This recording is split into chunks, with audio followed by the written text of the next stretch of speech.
gentlemen, and old people of all ages, this is the greatest morning show of all time. This is Morning Rips. Morning Rips. You better take the dip with Morning Rips. Grab your mugs, take a sip. You're getting high with Morning Rips. What's going on, everybody? It is Friday morning. It is the greatest day of the week, and it is the greatest show in the world. We have a lot to talk about. It's going to be a good one, and I am so tired. Literally just woke up 10 minutes ago.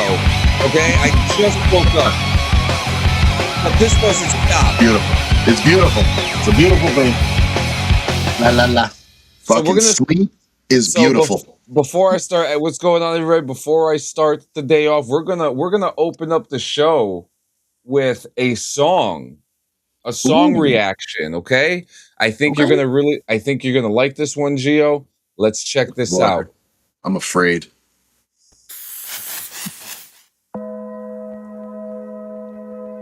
The saddest song ever, guys. Have you heard this? That thumbnail, though. Rest in peace, my granny. She got hit by a bazooka. Kaboom, kablow, kaboom. Rest in peace, my granny. She got hit by a bazooka. Yeah, I think about it every time I hit the hookah. Kaboom, kablow, kaboom. I was in my room trying to teach my little sister. Then I heard a boom and it sounded like a missile. Who that is? What that was? Oh, that granny. Oh, she done. What the fuck they hit her with? What the fuck they hit her with? A fucking bazooka, little bitch. Every time I close my eyes, I'm drawing plays about that blitz. Every time I close my eyes, I'm thinking about how they did you quit. Granny, I'm sorry, but I'ma have to go ahead and forgive him and forget. I don't know what you want me to do. You gon' slide, you gon' lose your whole crew. Homicide when I think about you. If you My was God. side, nigga, what would you do? Oh my God. She got hit by a bazooka. Yeah, I think about it every time I hit the hookah. Kaboom, kablow. Kaboom. I was in my room trying to teach my little sister. There you go, summer hit, guys. Bazooka by Miami XO. I mean, goddamn. I mean, dude. Oh my God, my granny got hit by a bazooka. I mean, we live in a day and age where, you know, we got songs like "Culo con Caca," fucking, you know, swapping their radio waves right now. So I'm not surprised one bit. That's something like this. This is like the summer version of Grandma got run over by a reindeer. Yeah. Except she got hit by a bazooka this time. Sounds a lot more tragic. Oh my God, my granny got hit by a bazooka. Bro, I don't. God, it's on Apple Music. It probably is. I'm not sure. I have no. It's probably an AI song. I'm not sure. It's on SoundCloud right now. Oh, it's definitely on SoundCloud. It's definitely on SoundCloud. It's. I like throwing these. Funny. It reminds me, like, you ever watch those videos where you got them like they read the Dr. Seuss books, but they put the beat behind it. And they start reading the Seuss book perfectly to the beat and shit, and it makes so much sense. And like, that reminds me of that.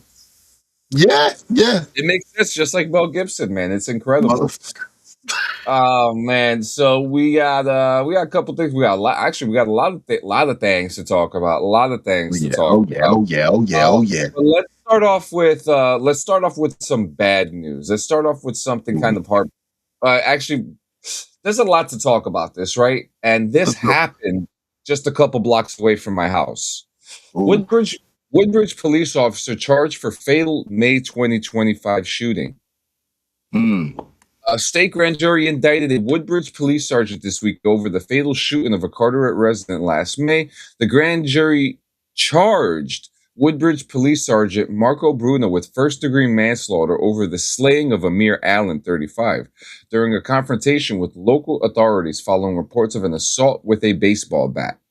Allen led officers to a closed convenience store while refusing to drop the bat, and Bruno arrived and added his own order for Allen to disarm, according to body cam footage of May 29, 2025 incident. Drop the fucking bat now, the police officer said. Drop the fucking bat, and then he shot him. Now, if you look at the video, and I'm not going to show the video here, and I'm going to explain why. My wife knew my wife knew the police officer and the person who got killed. Okay. She knew both of them. In fact, the whole situation itself has caused a stir up in the town. And it's so, and this is in the video you see, and the only thing you see is him with the bat. He's not charging at the police officer. He's not swinging it at them, and from past reports, the only thing I would take away from that was just he was just refusing an order. Yeah, that's the only thing that could be taken from that. Yeah. So, after giving some context about the situation from my wife, he had some issues. He had issues with the police. He had mental issues, but this was someone who was having. It doesn't justify the shooting. I'll explain my end. Go on. Yeah. So he's a human being. Good morning, Jay. He's a human being. Human beings made mistakes in their lives, but he was someone who was having issues since he was like 9 or 10 years old without getting the proper treatments or help. So, and I kind of want to put that into perspective real quick, right?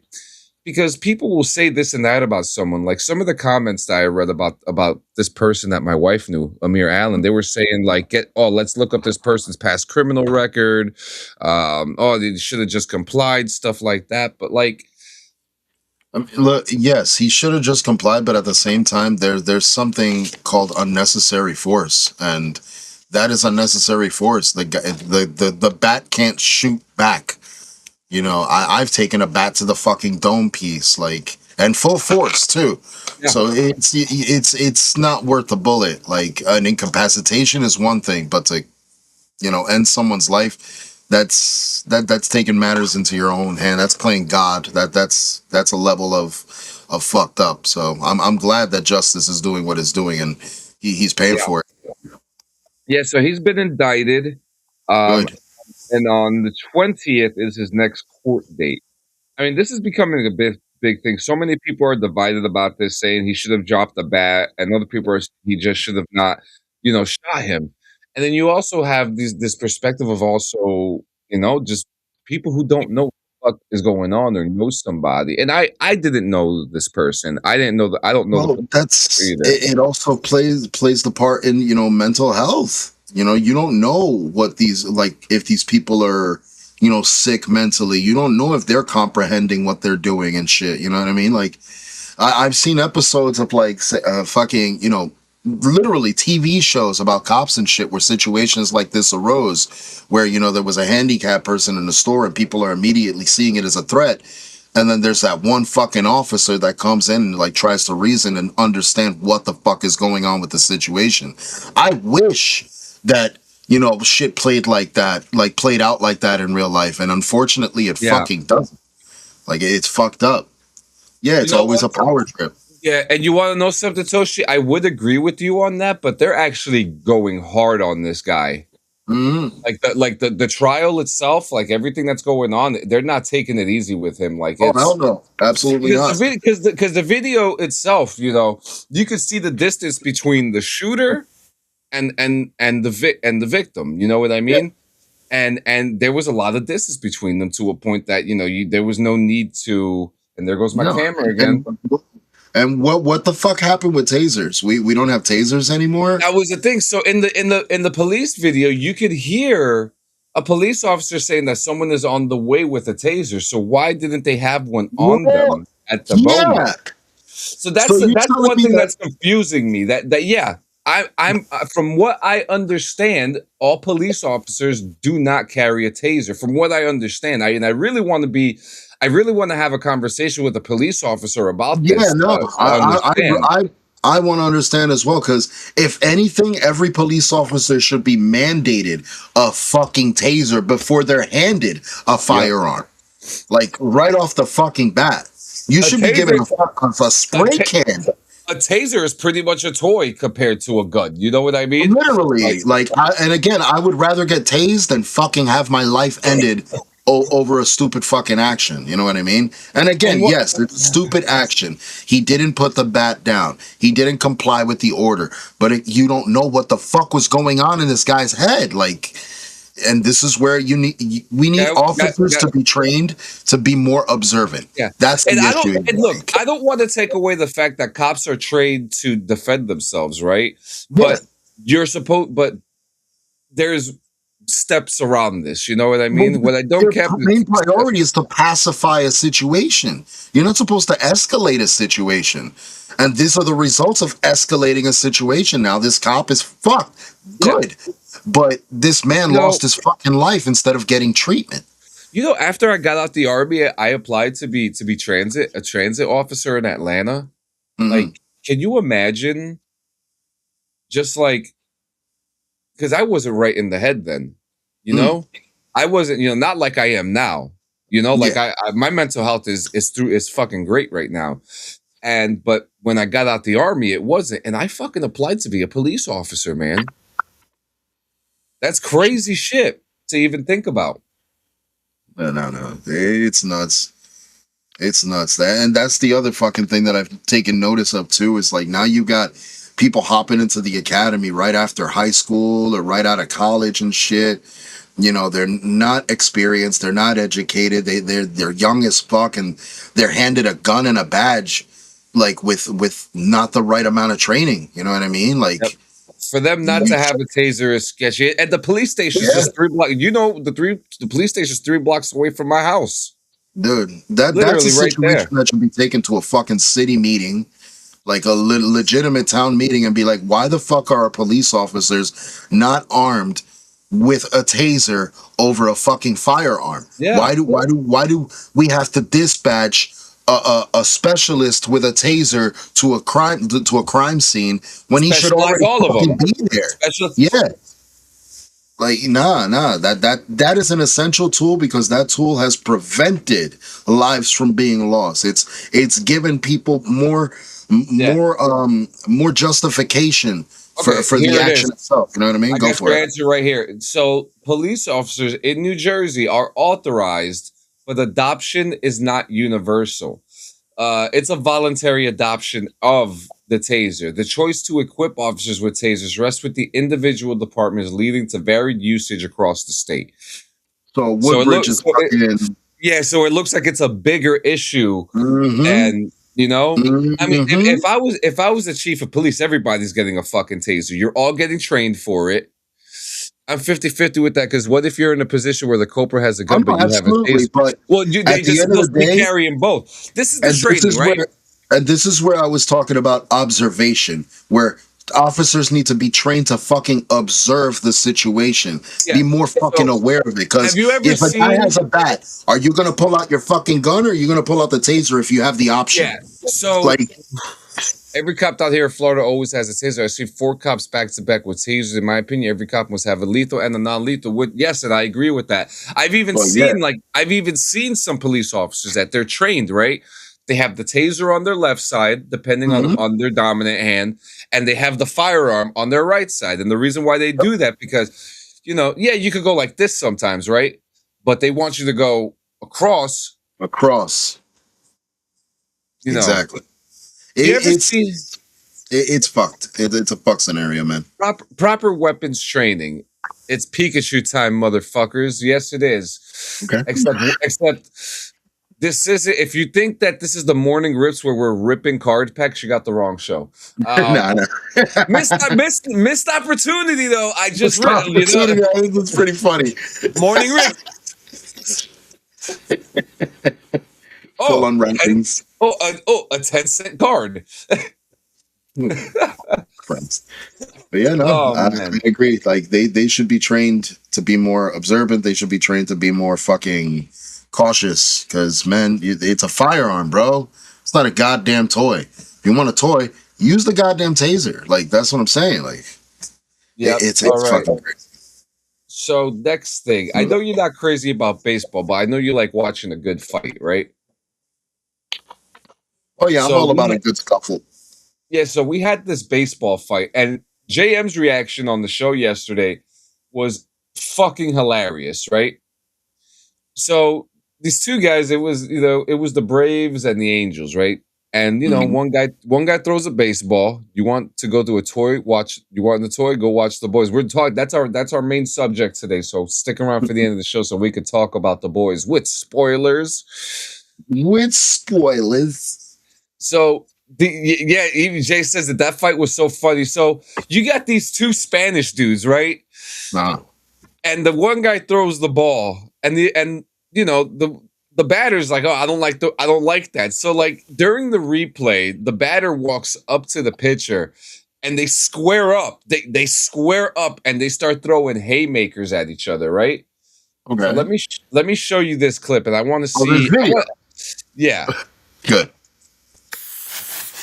And then I got a close up of it. So this is what happened. Here comes Soler going after Lopez. Wepa, mira eso, coño. Soler and Lopez are throwing haymakers. They're going after each other. Soler is finally tackled from behind. Yo, the urge to edit this with fucking feline noises in the background is strong.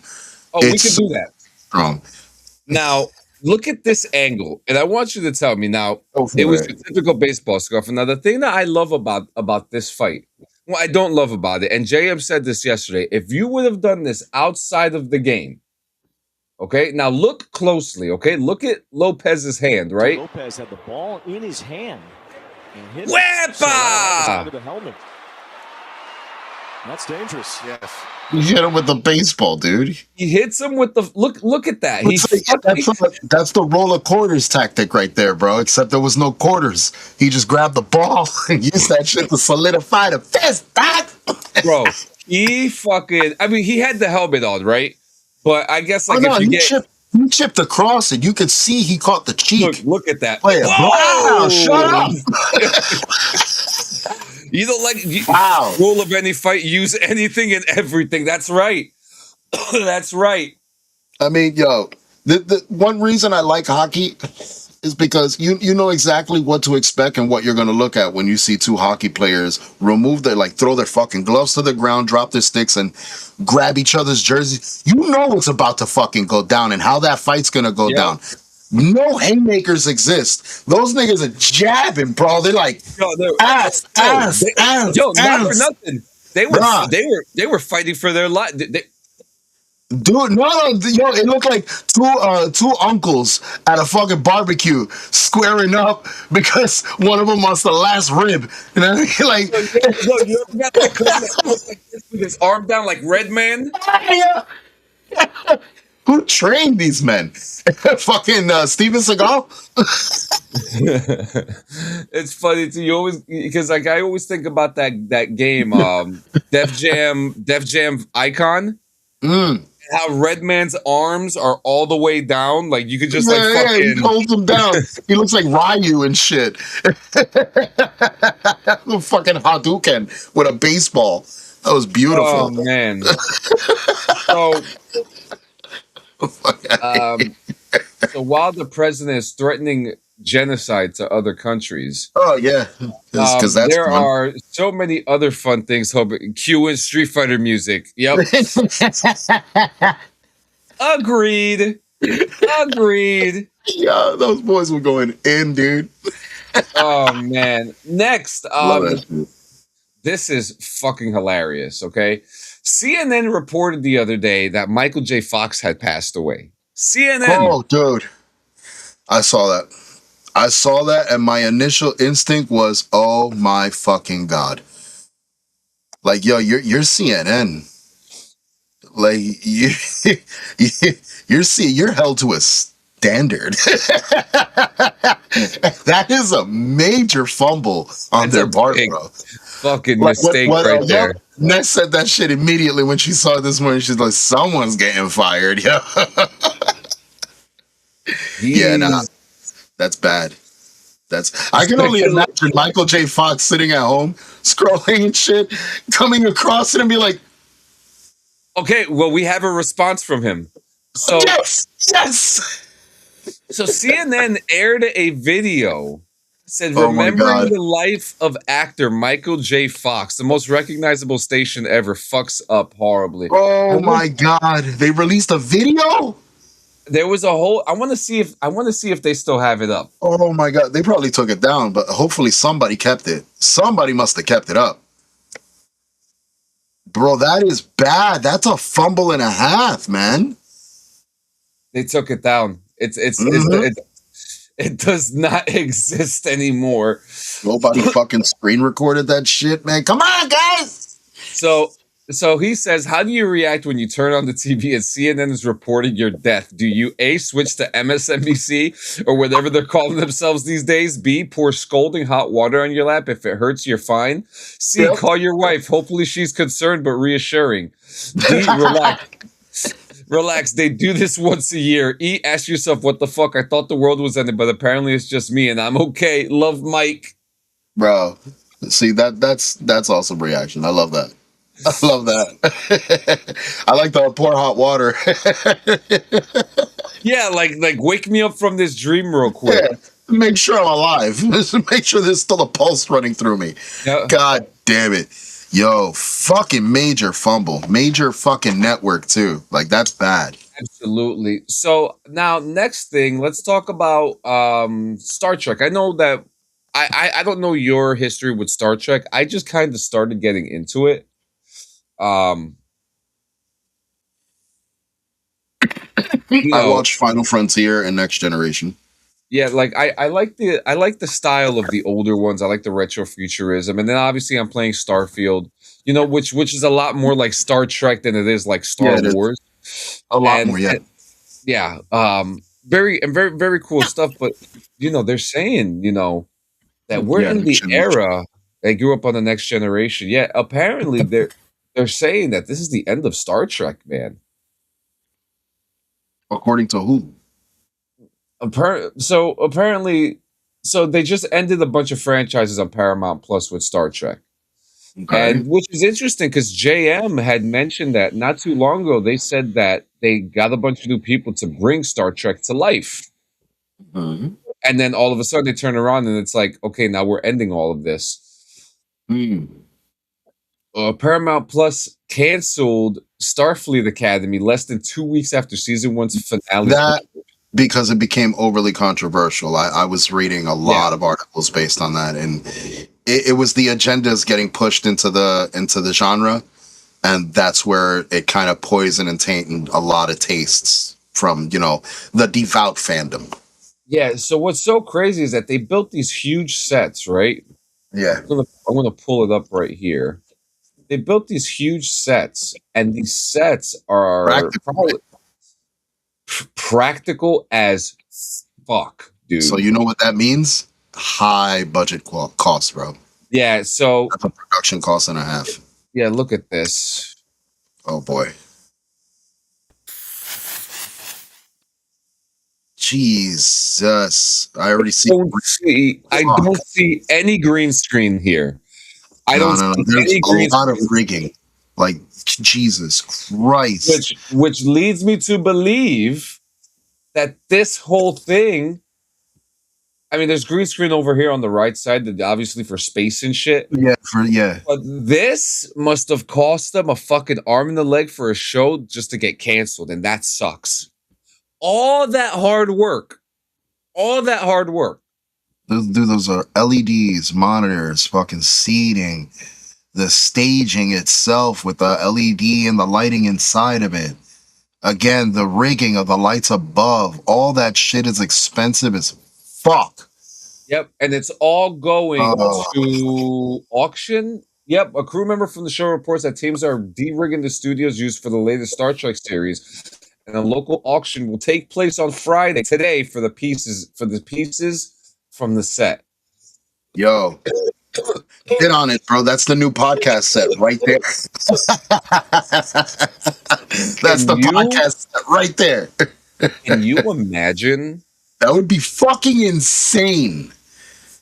Insane. Just opening up. Welcome to Morning Rips live from the Starfleet fucking Enterprise. Got the news is going to be used. Yo, yeah, I would agree, Jay. The team was probably fucking pissed, dude. I mean, like, Oh yeah. because Oh yeah. that is such hard work, dude. That Yes. is such hard work. Mm-hmm. You know what's the hardest part about all that? I'm like from a production side, leveling. Making Yeah. sure everything is flat. That is the hardest fucking, because once one piece of that is not level, you have to take it all apart to re-level that one part. It's fucked, bro. Fucked. Especially with LED walls. Nightmare fuel. I hated doing that shit. One panel's off, they all have to come down and go right back up. Yoshi, yes, you are right, but there's also the artist perspective of this, where that vision of theirs was probably something that they thought about for 20 years and never thought Dude, you that know they how were many ever going to people be in their able to family, work. yo, you're about to see my work on fucking TV. Get ready, yo. You're about to see my shit. Well, I built this. Watch, you're gonna see that. Yeah. And then, oh, what happened to it, huh? Liar. I always want to meet that one guy that's just like, oh, let me tell you about this part of the set. There's actually a hole there for the camera, blah, blah, blah, blah, blah. So stuff like that. It'd be cool to get one of those guys on just to fucking pick their brain and shit. I absolutely agree. While we're smoking, Yeah. tell us about our friends over at Hypergeo. Oh, guys, you already fucking know.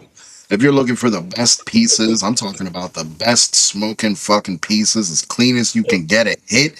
And I'm talking from concentrates to fucking to flour to whatever your beautiful heart desires. They got tobacco. All that shit is ready for you. And you can get three fucking different. What's up? What you got? We ordered the Bell Bong. Ah, you son of a bitch. I told you, I really like to look at that bong. So, because did you use the BRVG? Yeah, of course I did. You damn right you did. For that steamy fucking discount, Daddy. I didn't even use my points for this. I used the BRVG code.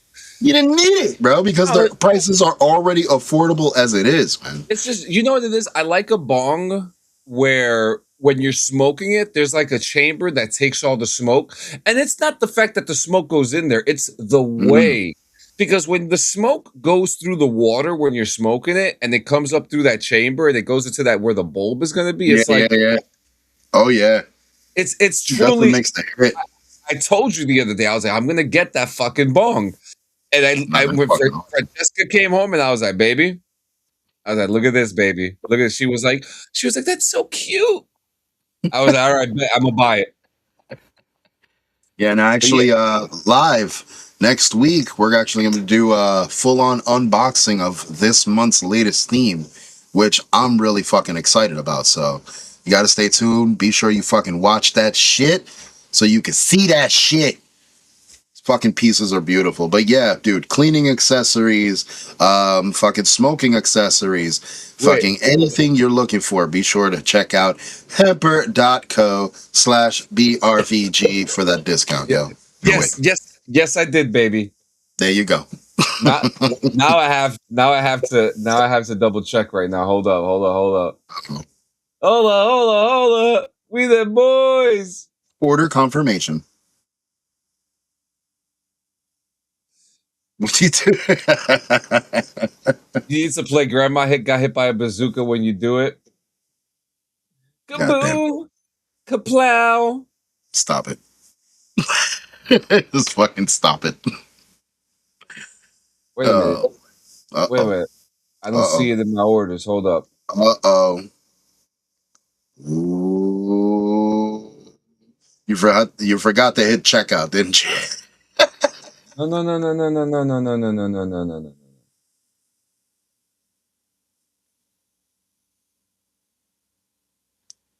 What's going on here?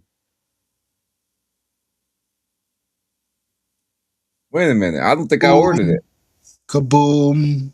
Kaplow. Hold on, wait, hold on. Hopefully it's not sold out. That would fucking suck, yo. All that hype and then wah, wah, wah. Yeah, kaboom, kaplow. God damn. Wait, no, I don't think I ordered it. Oh my God.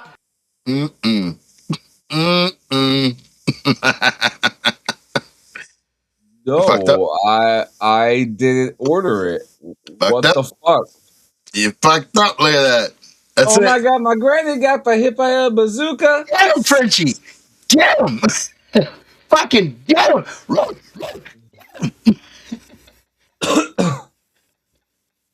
Everyone's going crazy about it. This is why you let Frenchie handle the purchases. You're right. You're absolutely motherfucking right. Motherfucking right. All right, next in news. Metal Gear Solid movie is officially back on track with a new with 2 new directors hired and a team that's ready to get the story out into the screens. Okay. God. This day. Oh my mama. This very day. And an adaptation of Hideo's stealth action franchise has been in various states of development for some time, with early talks occurring in the 2000s before finally moving forward in the early 2010s with Arad Productions teaming with Kojima and Columbia Pictures. At the time, it was Jordan Vogt Roberts who was set to film, and Oscar Isaac was Isaac was to play the role. We were all very excited about this, but that's no longer the case. Oscar Isaac will not be Snake. Now, as first reported by The Hollywood Reporter, Sony has tapped directing duo Zach Lipovsky and Adam Stein to direct the Metal Gear Solid movie. In addition to joining the long gestating project, the pair have also linked a first look deal with the studio, as their newly launched company Wonderlab will team with them to develop projects for both themselves and other directors. Lipovsky and Stein wrote the following statement about the film. Metal Gear Solid was nothing short of a groundbreaking cinematic masterpiece that forever revolutionized video games. We are thrilled and honored to bring Hideo Kojima's iconic characters and unforgettable world to life. Okay. I love the world of Metal Gear Solid. I would love to see them start off with Snake Eater. Where it all started. You know what I mean? Which, honestly, I feel like that is where they are going to start. Like, if they're adamant about, bringing it to life and giving us, the reprisal that we deserve, I think Snake Eater is definitely the smart move to do it, bro. Hang on. He's warming up. In a dream, Snake Eater. All right. Yep. And the windows are still intact. We're good, guys. We're good. that is one of the but my head hurts from that. Yep, there you go. But that song, to me, is the number one greatest video game song of all time. Dude, you know who should play Snake? Let's talk about that. Who do you think should play Snake? Kurt fucking Russell. Well, he said he wouldn't do it. I don't know if you saw that. I know, but I mean, think about the character. That's Snake Plissken right there from Escape from New York and Escape from LA. You know why he won't do it, right? Why? In fact, I have a video of it. Ooh. There's actually a video of it. His boy. Wyatt Russell would be cool. I was going to throw in Christian Bale in the mix. I'm not going to lie to you. Bale? I don't know. I don't know. Great actor, but I don't know if I would put him as Snake. We need somebody a little more rugged. He's rugged. A little more rugged. Right. Not rugged. He's Batman. This is Kurt Russell's take on why he will never play Snake. Oh, I can't. All right. Wanted to do something. I don't know. I'm a movie guy. There have been many different times when people, wanted to do something. I'm a movie guy. You have to understand that from my point of view, whether it's Elvis or Snake Plissken or Jack Burton or R.J. McCready, that was that project. That was that thing. You get into that mindset. You create that. You want to make that world happen. I come from a different era. I wasn't interested in expanding financially off of something that we had created or that I had created in terms of a character. And I get business people, sure, you know, and I look at it and go, that's not written by John. That doesn't smell right. John's not here to do this with. Why am I? I'm not going to do that. Let's go do something new. Let's go do something fresh. Let's go create another iconic character rather than saying, what can we bleed off of this iconic character? Where there have been. Let's talk about both perspectives about that. Okay. I respect what he's saying. I absolutely respect and love what he's saying. I could see Jackman playing that character. I actually could see Jackman playing him too, to be honest with you. Yeah.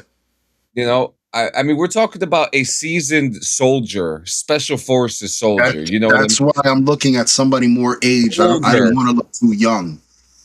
Because it's easy to cast a young guy. You know what I mean? You're not gonna be a soldier of that magnitude. No. You know, you need training. With a fucking face? No. You got to be fucking rugged looking. You got to look like you've been put through the fucking ringer. That's a snake. Yeah. So no Timothy Chalamet. Nah, fuck no. Save yourself the trouble. I wouldn't even take Alan Richson. I think he's right. I think he's at the perfect age. Yeah, I would fuck. I think he's just too big. He's huge. He's too big. Ooh, Carl Urban is a good fucking choice. And Carl Urban would fucking be a great choice. He's got time. He's got time right now. He's peak. He's peaking right now. He's hot right now. So no, that's actually a damn good pick, Toshi. I didn't even think of that. Fuck. I would if you met. I mean, he was also Judge Dredd. You know. Yes,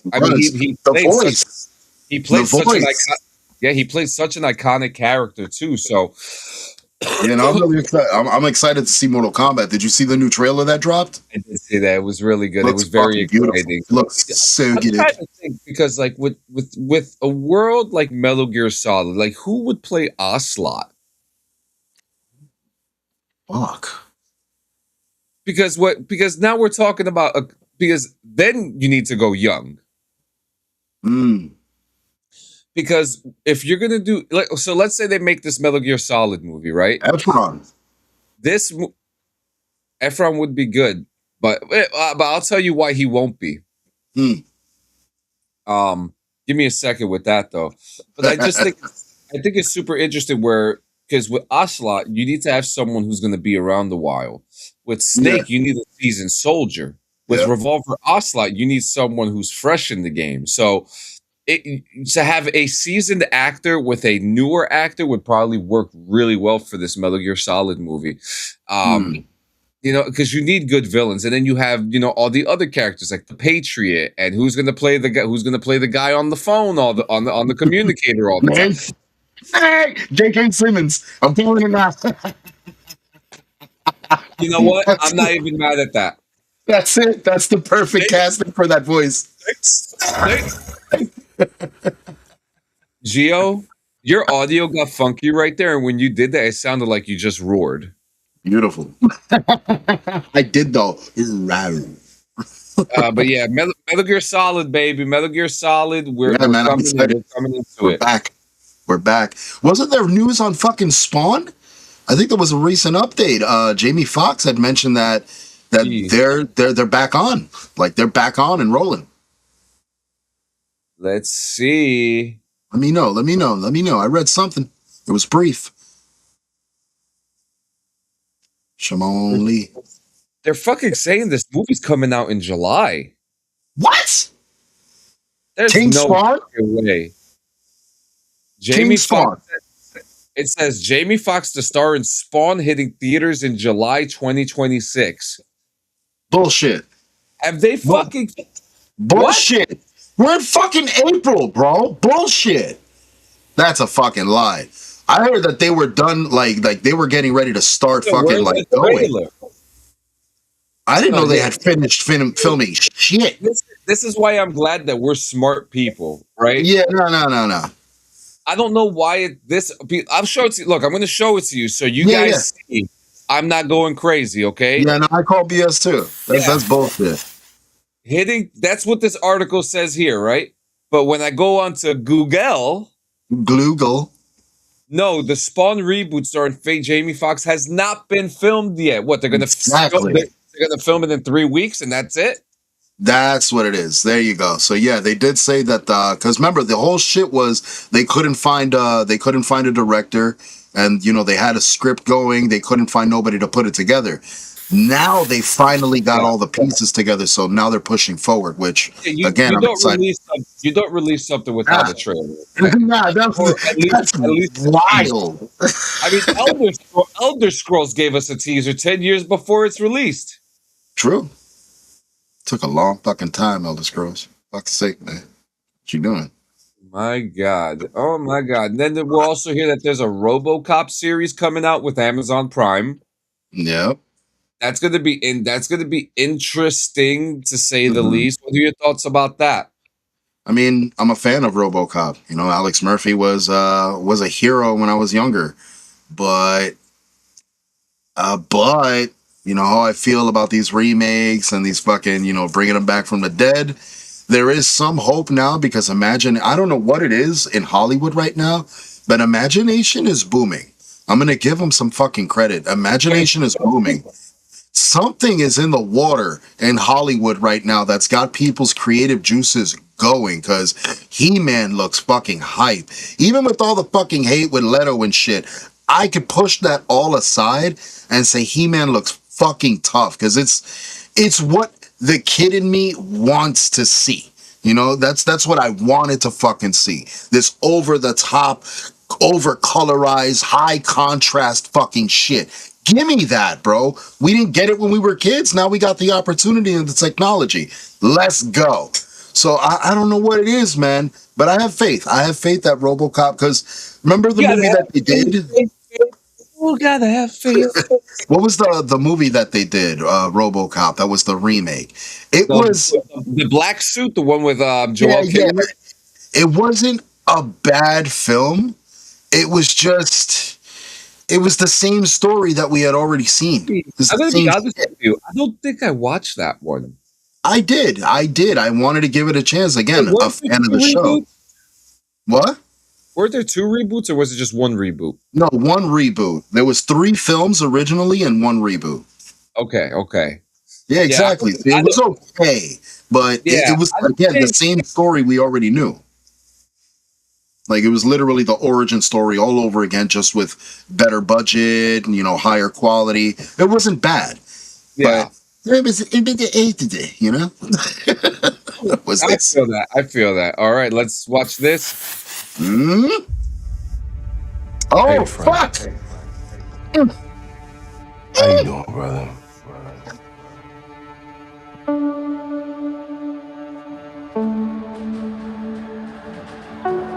Talk to me.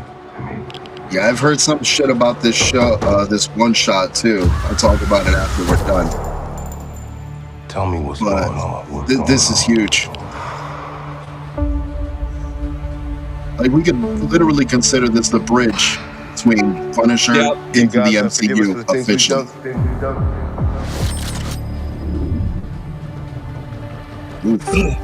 Wow. I'm not sure about me. But you ain't got a fucking chance.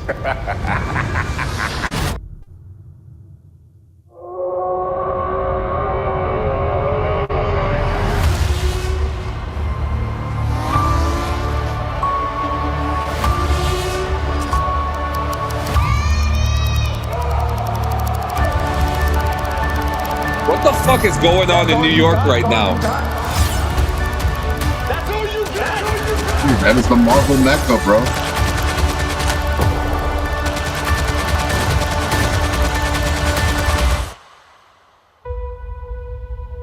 Oh, mama. Oh my god. Yeah. Punisher, one last kill, okay? One last kill. Now, this is something that I think we've all been waiting for. Oh yeah. You know, from the Netflix days, from when we heard that John Bernthal was going to be casted to be the Punisher, to him. So it's a one shot. So we don't know how long it's going to be. We don't know if it's going to be 2 hours, an hour and a half, but we just don't know. Nah. You know. I mean, what we do know, and this again, I wanted to touch on this after the trailer was done.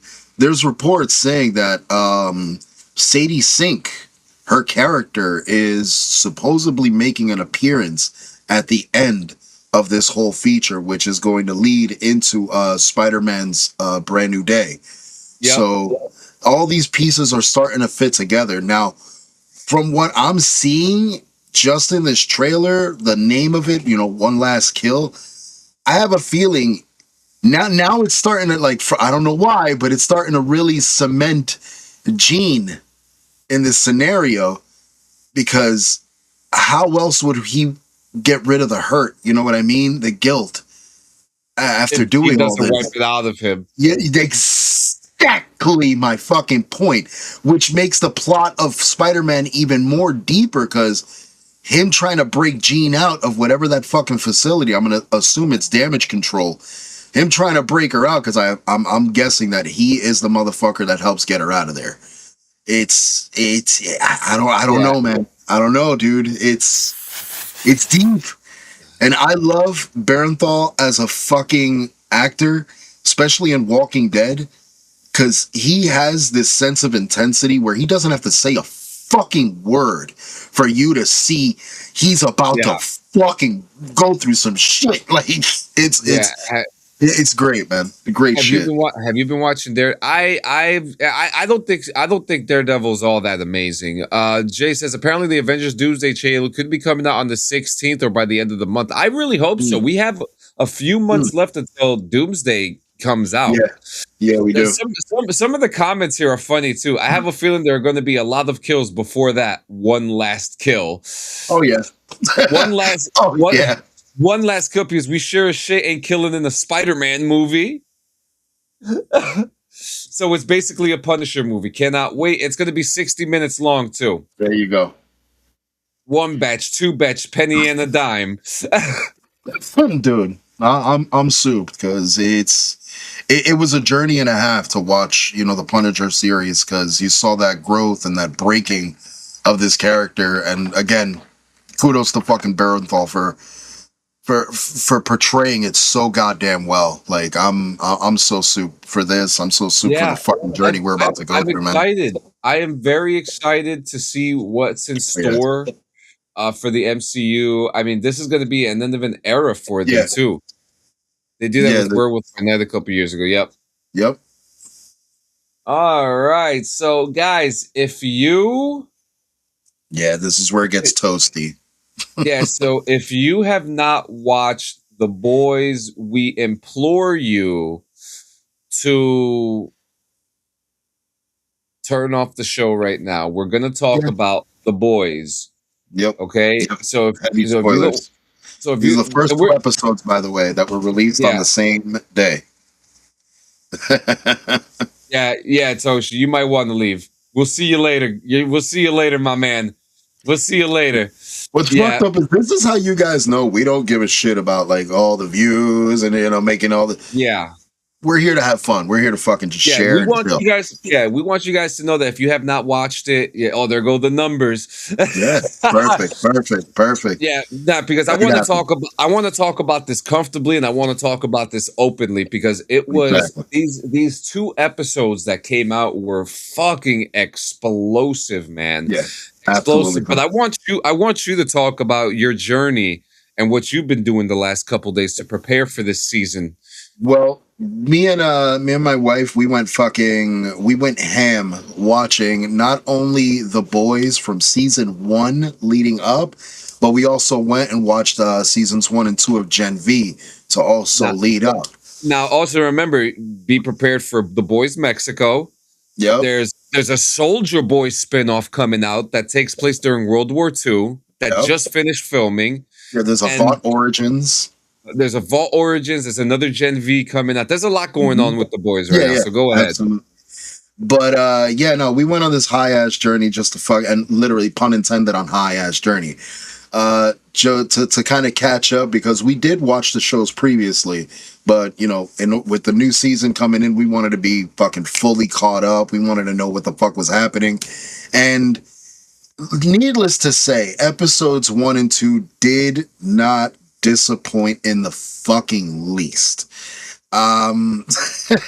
Right off the bat, you know, where we left off in the last season of The Boys, you know, they got captured. The only people that escaped was Butcher and Starlight.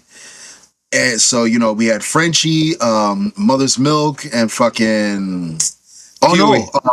and Huey. But Kimiko also got caught, but she got fucking deported, which was crazy to find out that she actually got deported rather than captured. I found that a little weird. Yeah. That they would send her away knowing that she was a soup. But the way it planned out, like, I loved how you had this back and forth where one side was trying to escape this compound, and then the other side was trying to group up together to get them out. So it was like, eventually they were gonna like cross paths. But the way they crossed paths in episode 1 was fucking amazing. Amazing, because it caught me off guard. And then with the reveal of this bitch as vice president now. Holy shit. Fucking puppet. Holy shit. Like, how much deeper are you going to allow this grave to get fucking dug for you, man? And the she is so complicated. Because we found out in the last season that, you know, the 7 were going around Vought Tower killing people off that had any dirt on them and shit. And fucking Deep came out of left field and mentioned her. And so he's like, what about Ashley? And as soon as she heard that, she ran into Homelander's room, injected herself with some Compound V, and expected a superpower, and instead got one of the weirdest fucking twists in this show, which was a growth. Yeah, and she has like this self-telekinesis thing going on too, which is fucking weird. And it's like, what? You know? And I like how she gets called out on it, because Sister Sage told us, we're like, you're trying to read my mind, but you know it's not going to happen. Like, it'll blow out the back of your mind if you try. Like, that's another one. Sister Sage playing a more pivotal role in this season, going in. Yeah. It's laying down a lot of fucking foundation marks, especially with that. I love that opening scene with Sister Sage and Homelander. Yeah. That scene. I mean, just to have it, because you usually like this episode felt like the second to last episode of a finale, right?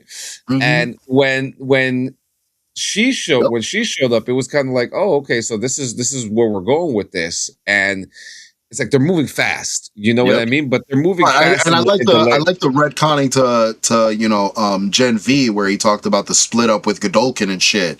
Where so now you know that they're no longer together. So you could see where the position, and then that opens up a whole other plot hole.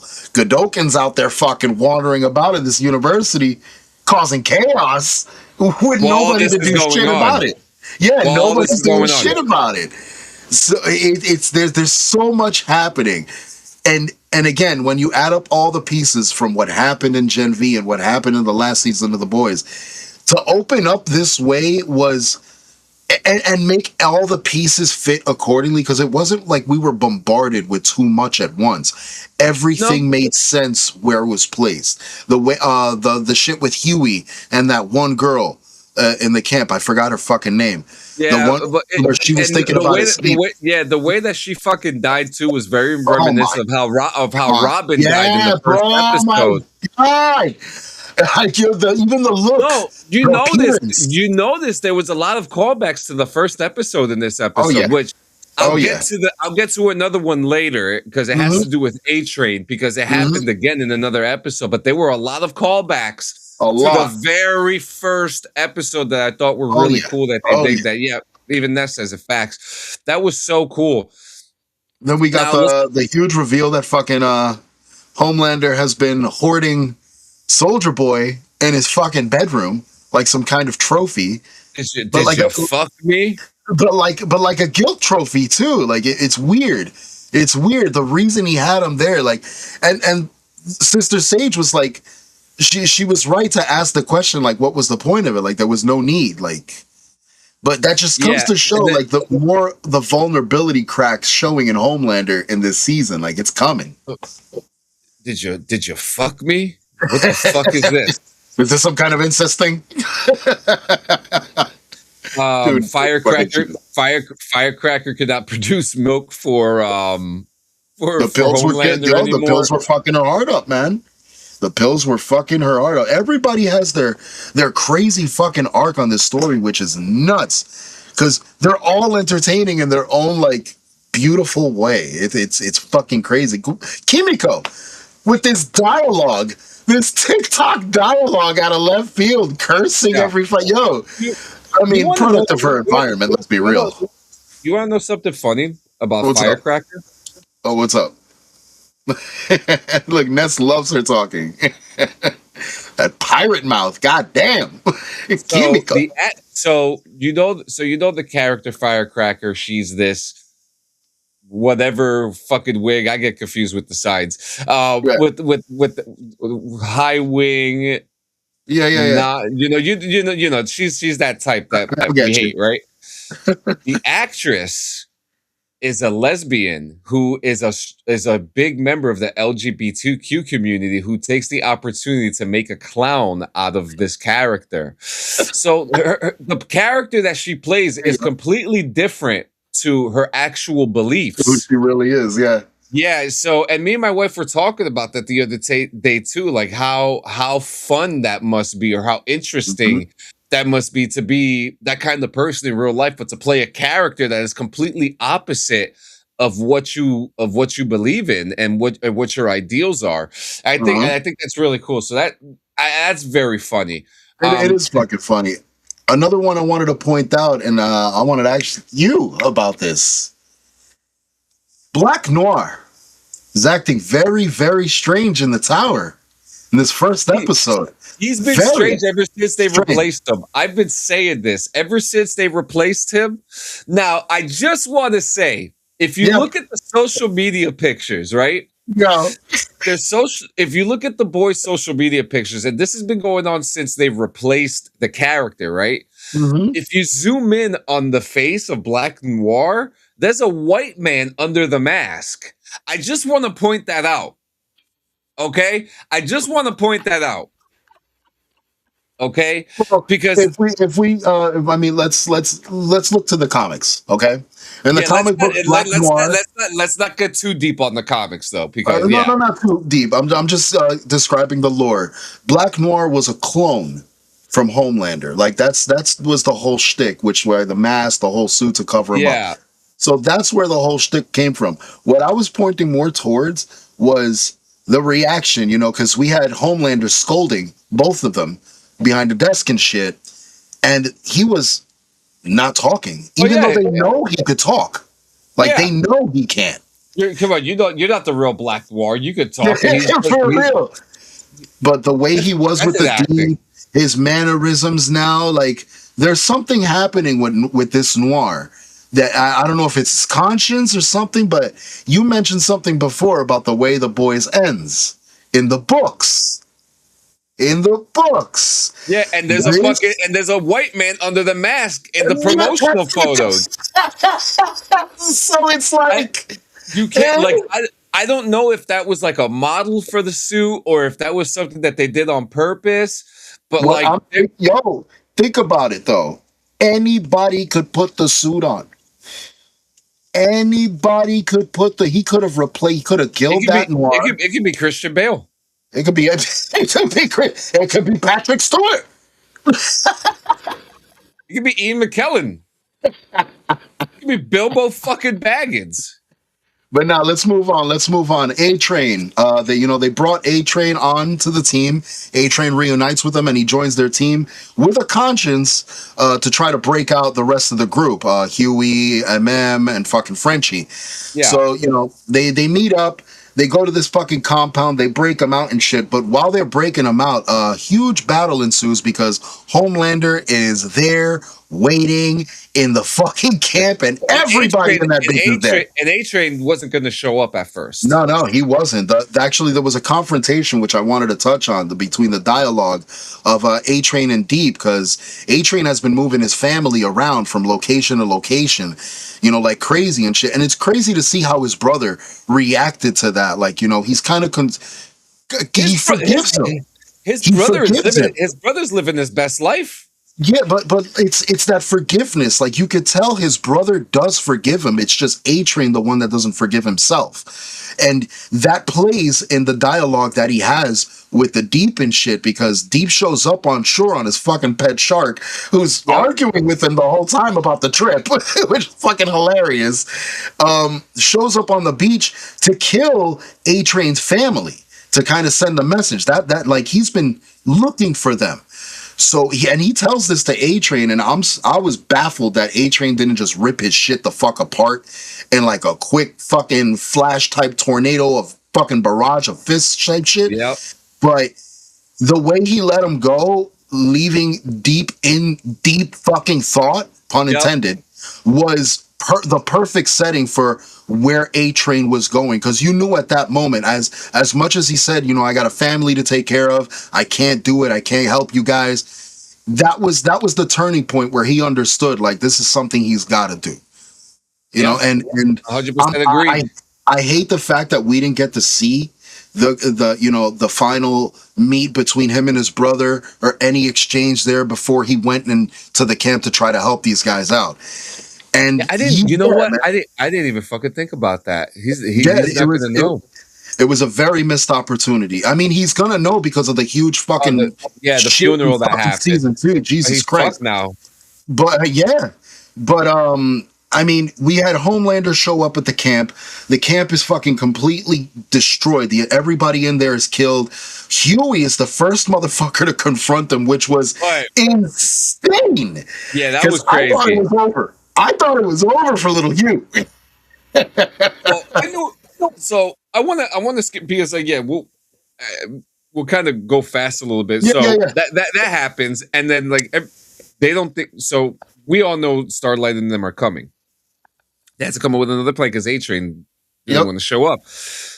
So they show up, and Huey, Frenchie, and Mother's Milk are fucking tied up, and Homelander elegantly walks up and puts his hands over Mother's Milk, and he goes, "Bro, yo, you never told me his name was Mother's Milk," and then he licks his lips. I was like, yeah.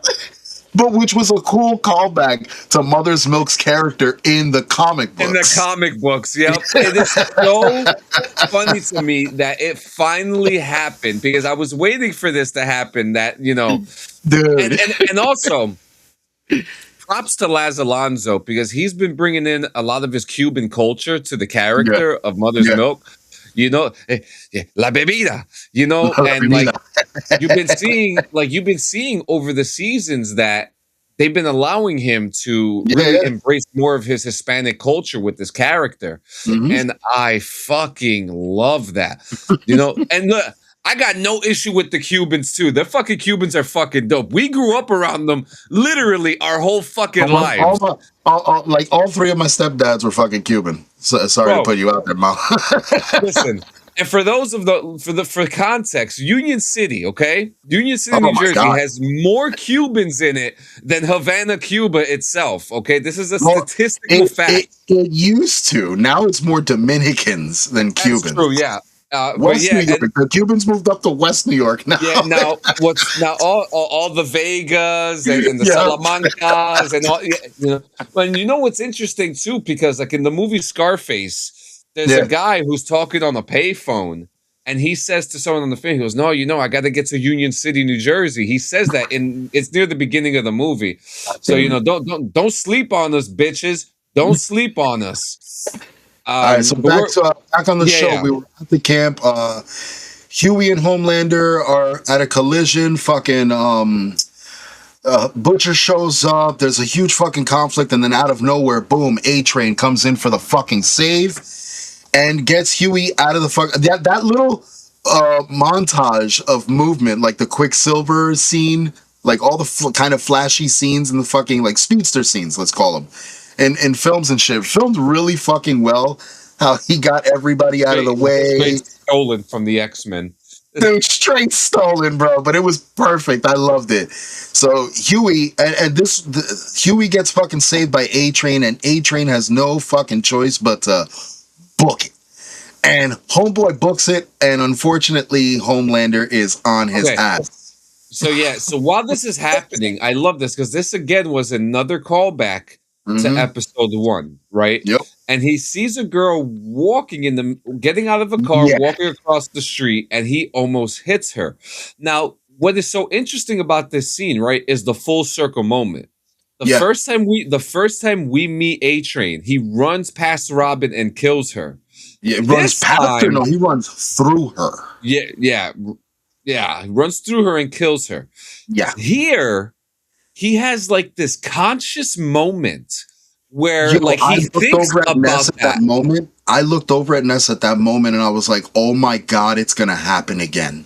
That was the first thing that came out of my mouth. I was like, it's about to happen again. Like, this is just one big 360 happening all over again. But no, the conscience. Man. Yeah, and so it must have happened. He must have had that thought, like, I've done this already. I got to not do this.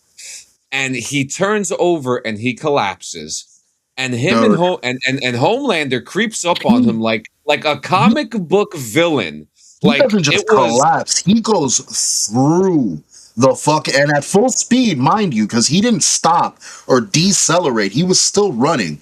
He tripped over when he dodged the girl and went through these trees. So he was fucked up internally. His legs, he couldn't run. So Homelander had the perfect fucking target, just squealing away.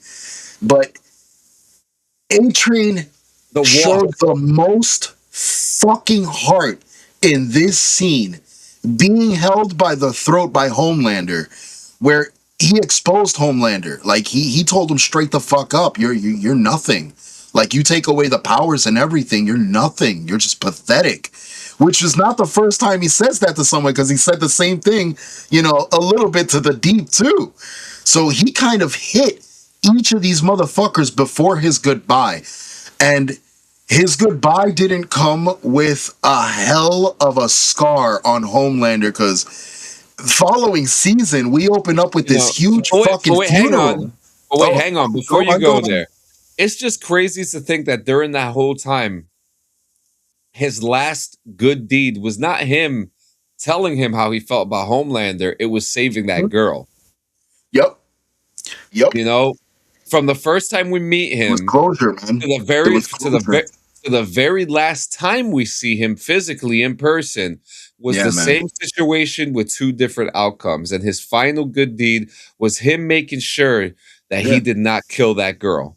That's retribution. That's hard retribution right there, man. He redeemed himself wholly. Wild. Yeah, we go into the next next episode, and they open up with this funeral. And in the beginning of this funeral, while Preacher Man's going off, Homelander is not right. You see it in his face. He's twitching. He's going off. And then he gets touched by a fucking angel out of nowhere when this dude roars, hallelujah! Can I talk about Homeboy real quick? Go for it. Daveed Diggs is one of the most amazing actors I have ever watched in my life, okay? If you don't know who Daveed Diggs is, all right, then you better go back in time and start watching some shit with him, okay? Now, I'm always going to cite him playing Andre in fucking Snowpiercer. He was amazing on that show. Amazing, okay? And when I say amazing, I mean the way he talks. And you heard the way he talks. That's how he really talks.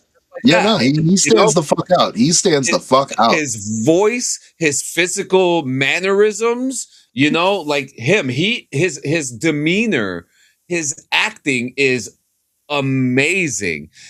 And also he plays Thomas Jefferson in Hamilton. Check him out in that too. First off, I could not believe he cut his hair. I don't know if you're I don't know if you're familiar with how long his hair was. Yeah. Fucking long. I mean, dude, the role was worth it though, because I could not see anybody else play this part. Yeah, I don't think he cut his hair for the role. I didn't think they were going to put this character in the show. I thought they replaced him with Ezekiel. I thought Ezekiel was his replacement, and that was it. He cut his hair after Snowpiercer ended. That's what happened. Okay, that makes sense. So, but yeah, you know that whole character that he plays, it is so like you need a voice like his to be able to play a character like that. Yeah, you know, and to be able to think like you said, didn't think that we were gonna get him, you know, this season, and to throw him in there to play this like over the top evangelical priest, it was just he's definitely over the top. It was something else. It was something else. It was something else. But yeah, go on. It gives I guess Homelander has this fucking epiphany apparently, and we find out that he has Soldier Boy chilling in his fucking bedroom in the freezing chamber, like the chamber that he was fucking frozen in. So he gets this insane idea because, as we know, the boys are adamant with a reason why, you know, the plan for Butcher to get Frenchie prioritizing Frenchie to get him out of there was to work on this anti-soup virus that, you know, we've been talking about for the past couple of fucking seasons and shit. Yep. And we find out that fucking the doctor, Victoria Newman's fucking husband, is still alive, limping around, working on this fucking thing for Butcher. But the worst part here is that Butcher lies to him and tells him that Homelander and, you know, that they killed Newman, when we know Butcher ripped that bitch apart in the last season. So he manipulated the guy to fucking continue working on the serum. He brought Frenchie in to help him fucking do the thing. Now Frenchie has his alternate motives because he's in love with Kimiko. Him and Kimiko, oh man, that was they are perfect. They are horny for each other. Yo, ultra horny. They could not let each other go, but I love it. I love it because is your bottom half healed? You know what's funny? At the camp when they first started kissing, Ness goes, wait, but is her bottom? And then the camera panned down and it showed just the half. Oh my god. So huge fucking you know, motivational shift here, because we got one side of the boys who is trying to get the virus away from Butcher, and then you got the other side that is, you know, on with the fucking plan. And on side of Butcher, surprisingly, this whole time is fucking Starlight, who is she wants the virus to work because she has guilt. She's got this huge fucking ball of guilt, and she's hoping that this shit works and it wipes out all the fucking soup. So she's going through this crazy struggle bus, and it's crazy how she expresses this struggle bus sexually. You notice that? Yeah. She expresses it sexually because she's trying to, you know, turn Huey on and shit. But Huey's also, you know, taking note of it. He's not being as weak to it as he first was, or symped to it. Yeah. He's just like, I'm getting mine this time. Oh yeah. Which is crazy because for a bit throughout the episodes, Ness was like confused as to why he was in trouble again. And it's like, no, he's not in trouble again. She's the one who's in trouble with herself. Like, she's conflicted. So, yeah, we get word the super virus gets fucking made, guys. That shit is fragile as shit. He puts this in this fucking little cylinder. So, in order to fucking test this out, these guys decide to go look up these Teen Titan fucking wannabes and test it out on one of their fucking members. During all this, Homelander gets this majestic fucking idea to release Soldier Boy. Now, the motives here are a little convoluted because on one end he wants a guinea pig. On the other end, he wants a dad. You know, he wants daddy. This guy's got serious fucking daddy issues this season, bro. It's crazy. Worse than me. Yo, it's fucking bad, dog. So Worse than me, he dude. releases Holy fucking shit. Soldier Boy and tells Soldier Boy, I want you to hunt fucking Butcher. Soldier Boy, you know, gives him conflict back and forth, so they come with a fucking agreement. Whatever, blah, blah, blah. He says that he's going to put him in the fucking 7. Why? So, yeah, the boys go, they fucking make their way over to fucking these Teen Titans wannabes motherfuckers' house. And they capture one of the guys. There's fucking Rock Hard who's like upset. He's like coming lava against the wall and layering himself. Yo, that was the wildest fucking shit I've ever fucking seen. I wanted it. I was like, what the fuck? Literally layers upon layers of lava that came out of his own rock dick. So it just poured over and turned him into this huge blob. So instead of moving the subject, who that was the initial plan, taking them, bringing him to the lab, they had no choice but to do the test there. So they fucking had to seal off the entire house. I'm talking about seal that shit. Yeah. Yeah, they had to seal it heavy, which was fucking great because Frenchie was like, he was panicking. You could tell Frenchie was fucking panicking. So in this whole fucking time, Butcher is on his way back with the virus in a canister. Huey's holding the virus inside a fucking canister. And it's a canister within a canister. So it's like floating in the middle of this fucking cylindrical vial and shit. Yo.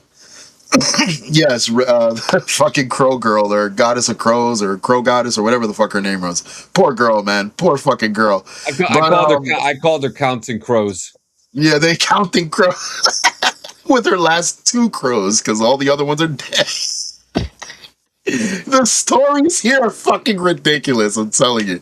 But yeah, so they fucking there's a collision between the car while they're on their way to meet up with the rest of the boys to hand them the virus to test it out on Rockhard. During all this, Mother Milk he's wandering through the fucking house and encounters another member of that team still in the house. So it's a little girl, you know what I mean? He's a dad, so he kind of sympathizes with her, but he brings her downstairs because Starlight immediately says, yeah, this bitch knows who we are, she's here, so she's gotta fucking go. Starlight is on her savage fucking mode this fucking episode. It's crazy. Yeah. But yes, they bring her downstairs. They got her there. I wish that she would be like my wife has mentioned that actress has like done so much surgery on her face that she's starting to look like a fucking skeleton. But yeah, go on. Yeah, no, it's fucking weird. It's fucking weird. God damn it, it's so weird. But But yeah, so they fucking they get ready to fucking bring the virus over to Huey, Mother's Milk, and Frenchie, who are waiting at the location with Rockhard and now Counting Crows. On their way, a Soldier Boy shield, comes bashing through the fucking windshield and stops them in their fucking place. During this thing, that fucking vial goes spinning in the goddamn car, and Huey managed to fucking grab it. The funniest part here was Butcher gets out of the car, walks towards Soldier Boy, give me going, Huey, get out of the car, and fucking bolt the fuck out of there. They ran the complete opposite fucking way, so it was hilarious. Okay, shoots them all. You're one of us now. Yo, that was fucking cool. So at that moment, yeah, Soldier Boy fucking lets off a couple of rounds and notices Butcher's a soup now. So Butcher fucking goes ahead, boom, slams his car on top of Soldier Boy and starts luring him towards the house. Soldier Boy tells these 2 teens that were around the scene fucking doing some bullshit, I guess filming them confiscating humans, because now they're bringing humans into camps if they post anything offensive to fucking Homelander, because now he's bitching about memes being offensive and all. Sounds fucking familiar, but oh, I'm sorry, I wasn't supposed to say that. Oops. But I'm offended. They said something bad about me on the internet. The fuck out of here. The memes about me. The memes, boo the memes. So yeah, so he sends these fucking assholes out to go and chase what he calls an Asian and a twink, or an Asian and a fairy. So they go, they're fucking chasing him down and shit. Meanwhile, they get the fucking virus in the house. Soldier Boy gets to the fucking house. Man, they released the fucking virus after a nice little scuffle. Soldier Boy, my boy, you see the hives growing on him. And you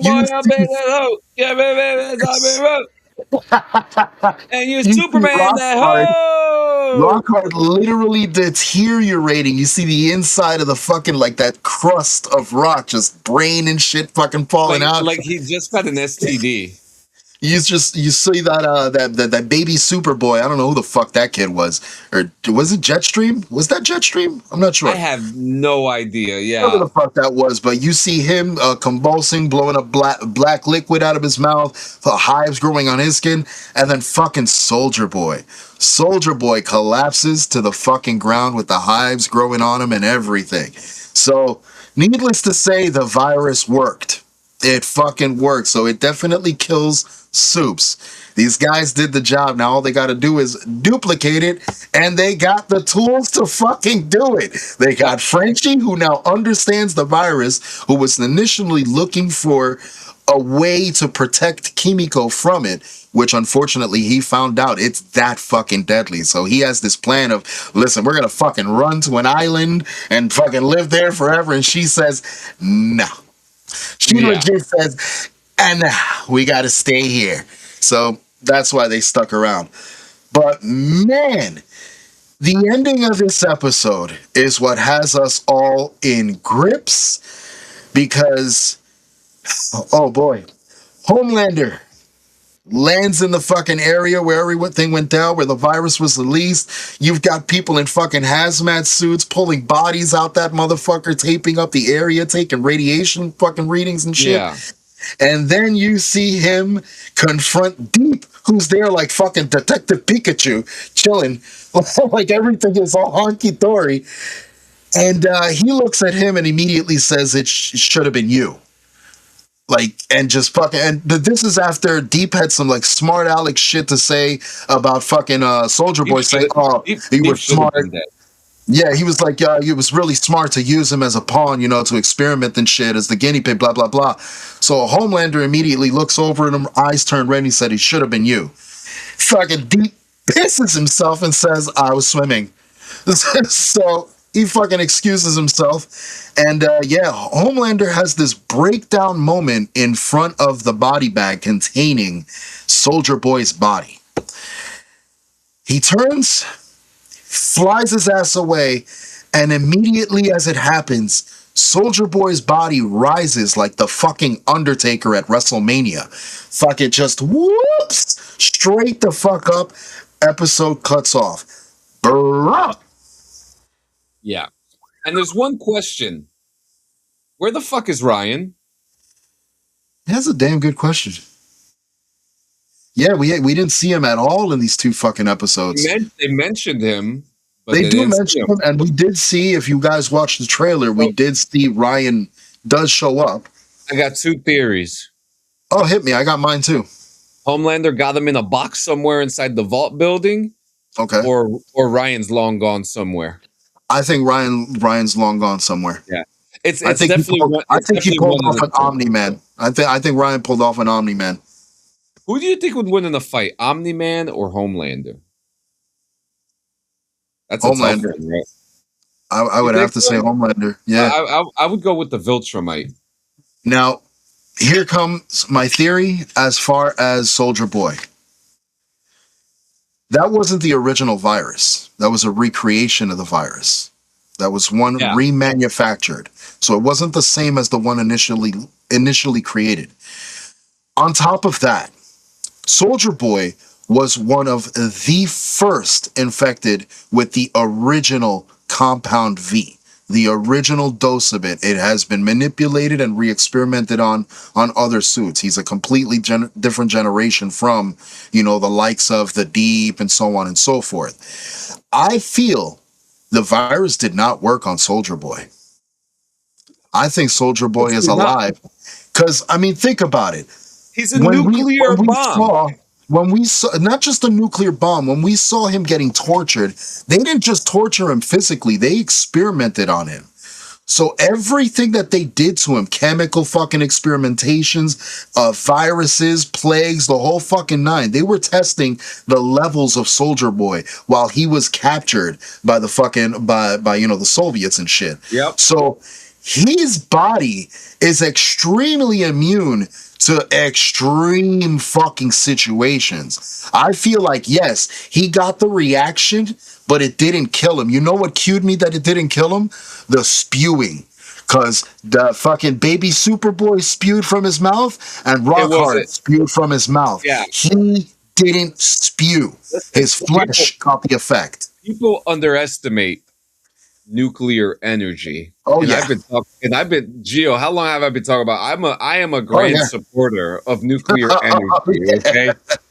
Like, you do not fuck with nuclear energy. That's why they're putting it on a fucking spaceship to go to Mars, because nuclear energy is unlimited energy, and that's what makes his character so interesting.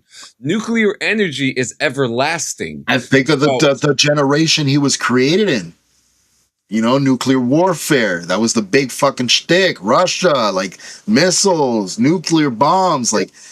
And you want to know something? If it wasn't for the bombs, people would have been more receptive to using nuclear energy for free use energy, and we would have been living in a world like Fallout. You're right. Or Hello Tomorrow. Which have you watched that yet? No, I have not. Yeah, I know it came, you were like, how come I haven't seen this? But the best way I could describe that for you, it's literally pre-war Fallout without the Fallout stuff because of branding and IP and shit like that. Yeah, I would imagine so. But other than that, it's definitely. But yeah, The Boys is shaping up to be a fantastic fucking season. The final season, we've already lost A-Train, and we're going to see what happens, who else is going to die throughout the rest of the season, because it's the final season. I don't think Soldier Boy's dead. We didn't lose him yet. We did not lose him. We lost half the fucking team. They need to kill these characters off so that people are not just like, oh, we're going to get a spin-off. We're going to get a spin-off. Yeah. They got to kill the hope. It's the only way to do it is kill the hope, man. You're gonna see spin-offs, but not the spin-offs. They're different, cooler spin-offs. Like The Boys Mexico, I'm truly excited for. We've got Godolkin still alive out there. There's gonna be another Gen V. That is definite. That was already confirmed. They're already. I think they're already filming it. It's gonna happen. I'm excited. I'm excited. So many things. But guys, it is Friday, so you already know what that means. We know what you guys are gonna do tonight. We know what we're gonna be doing, because we're not going out like you guys do. Go to the bars and the nightclubs, and the next thing you know, you're waking up in the jail cell and you're catching a case the next week. Yeah. Yeah, you won't catch us there, but where you will catch us at tomorrow night at 7 p.m. We will be live 7 p.m. I said that already for BRVG. We got a really cool episode planned for us. Plus, we are 8 days away from our 420 extravaganza episode. We are 10 days away from 420. Guys, you already know what it is. You already know what it is. So, guys, black and yellow, black and yellow, black and yellow. So make sure you guys hit that like and subscribe button. Tell all your friends about the show. We appreciate you guys coming day in and day out. I'm going to the fucking park after this, so you guys have a good day. I hope you guys touch grass too. Gio, you got anything before we get out of here? Absolutely. You know what I'm fucking saying every week going forward, man. If you're feeling down and out, reach out and talk to somebody. Don't bottle anything in, because that shit's going to play in too fucking heavy on you. And we don't want to lose you. We care about you. So stick around. Please, stick around. Of course. And as always, guys, if you're not having one today, you guys better. Have a nice day. an eye out for streams. Keep an eye out for podcasts. Keep an eye out for all the good stuff. Clean Sanchez Annual, August 1st. The emails have been sent out, guys. The emails have been sent out. Do your forms. Let's get this party going, guys. We'll see you guys tomorrow night. Oh, shit. I almost burnt myself with the cigarette. That's not right.